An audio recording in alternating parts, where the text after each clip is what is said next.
Okay, sebab ramai anak kan. Jadi malam ni saya akan cari. Saya akan tambah 3. Sebab ramai anak tu. Oh, ramai Leo tengok dalam live kan. Jadi insya-Allah malam ni saya akan cari, saya akan tambah stok. Dan tak lama lagi saya akan jual lah. Mana tu? Kenapa saya akan up video, okey? Jom tengok saya cari mana.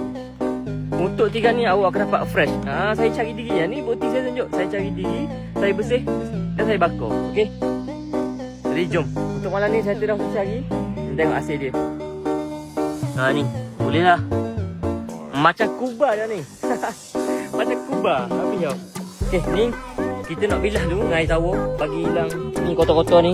Seluk-seluk lekat ni kita bagi hilang dulu. Lepas tu balik kita baru bersih. Comel-comel. Okay. Okay. Sekarang kita dekat sungai. Oh, ada udang. Tengok batu udang. Udang tu. Nampak mata nyala tu. Tu udang. Okay. So, ni hasil kita dapat malam ni.